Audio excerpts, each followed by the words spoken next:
du tylose et un stylo pâtissier noir. Pour la ganache, faites bouillir la crème, versez-la sur votre chocolat, puis mélangez jusqu'à une fonte complète des pistoles. Montez votre layer cake, puis pour le recouvrement, utilisez des disques à ganache.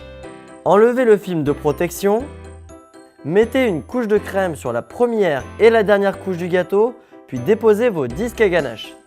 Pochez la ganache sur votre gâteau, puis lissez-la à l'aide d'une corde.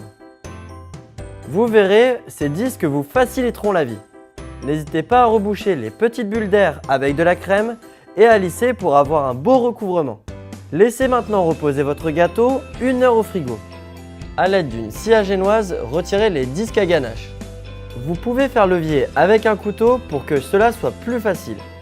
Lissez ensuite le haut de votre gâteau à l'aide d'une palette coudée passée sous l'eau chaude. Passez un petit coup de rouleau sur votre pâte à sucre à dérouler, puis appliquez-la sur votre gâteau. Aidez-vous d'un emporte-pièce rond pour marquer les yeux, puis dessinez-les au stylo pâtissier. Ajoutez une cuillère à café de tylose dans vos pâtes à sucre rose et violette. Faites 2 boudins, puis torsadez-les pour former la corne. Collez-la sur votre gâteau à l'aide de colle alimentaire. A l'aide d'une roulette, découpez les oreilles dans de la pâte à sucre blanche à laquelle vous aurez ajouté du tylose. Faites l'intérieur des oreilles avec de la pâte à sucre rose.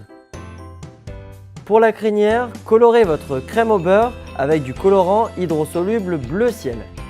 Puis pochez-la à l'aide d'une douille à petit four, diamètre 10 mm.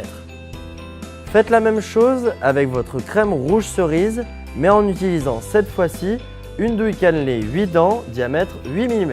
Après les avoir laissés durcir, n'oubliez pas de coller les oreilles sur votre gâteau. Sympa, non, ce gâteau licorne? Participez au jeu du cercle des passionnés en nous envoyant les photos de vos réalisations à l'adresse suivante.